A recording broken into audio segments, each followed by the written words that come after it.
Começamos mais um programa, Cabo Frio tem Voz, o programa onde você tem voz.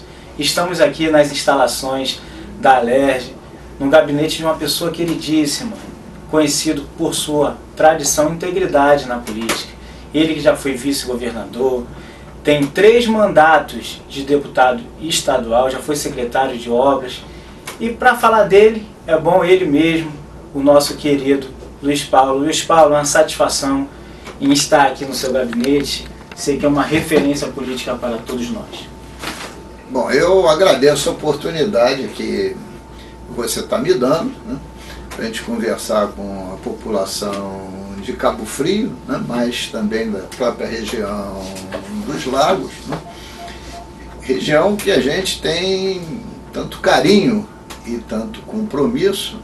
Eis que na gestão do governador Marcelo Alencar, entre 95 e 98, né,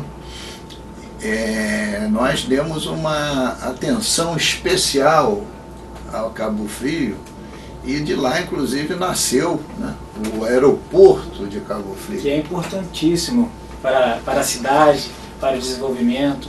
Na época, o prefeito Alair Correia era deputado estadual, não era nem prefeito, era deputado estadual. Era seu colega? Não era meu colega, porque eu era vice-governador, não era. Mas ele era do PSDB e chegou, se eu não me engano, a ser líder do partido aqui na Assembleia Legislativa. Então é um prazer aqui a gente trocar um pouco de ideia sobre a política, sobre o futuro, né?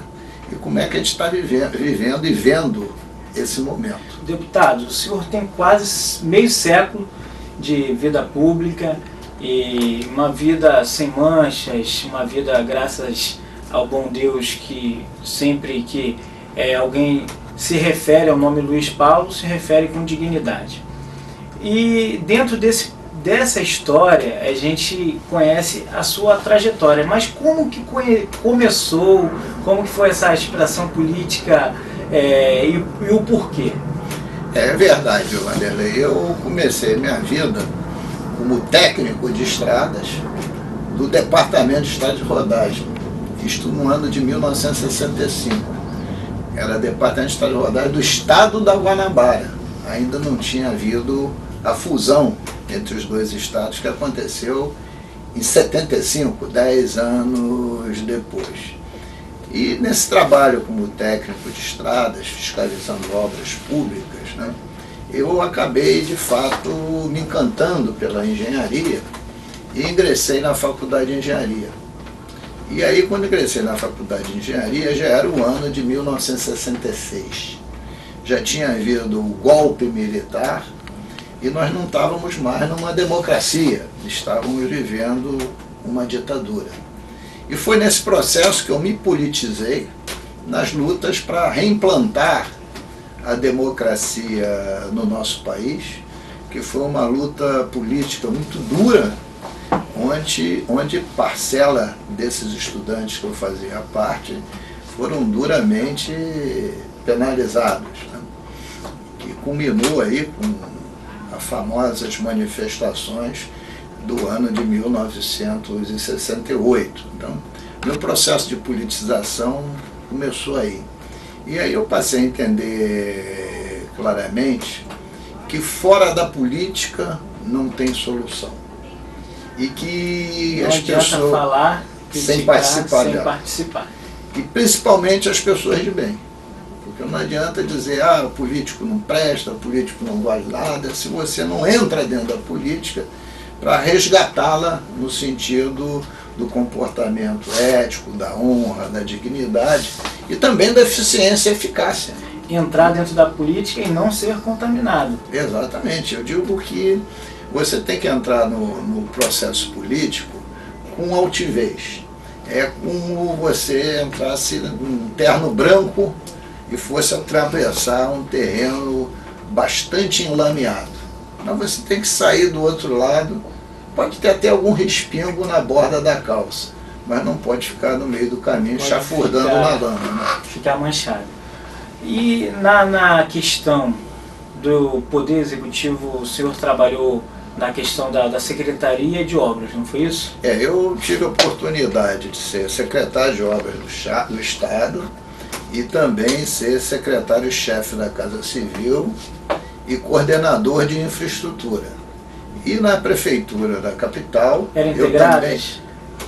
Eram integradas? Era no mesmo momento político ou diferente? Não, foi no mesmo governo. Eu ocupei no governo do Estado, de 95 a 98. Você não acumulou funções, não? Eu ocupei essas 3 funções. Eu acumulava vice-governador com secretaria de obras, vice-governador com coordenador de infraestrutura e vice-governador com coordenador de infraestrutura. Mas antes disso, eu já tinha sido secretário de obras da cidade do Rio de Janeiro durante 4 anos. Aí sim, acumulei também com a Secretaria de Urbanismo. E depois, muitos anos depois, também fui secretário de Transporte da cidade do Rio de Janeiro. Então eu vivi uma grande experiência no Poder Executivo, né, nas mais diversas áreas de engenharia.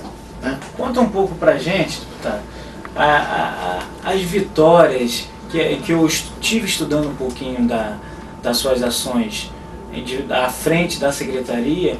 Foram mais de 4.000 obras. Então conta para o programa Cabo Frio Tem Voz, quais foram as mais significativas que você tem mais orgulho de lembrar?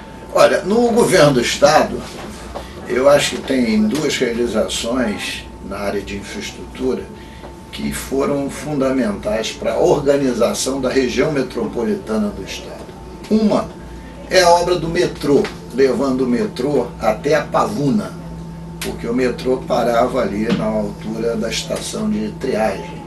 Então, na hora que a gente levou o metrô até a Pavuna, a gente abriu as portas da cidade para a Baixada Fluminense, já que Pavuna faz divisa com o município de São João de Meriti.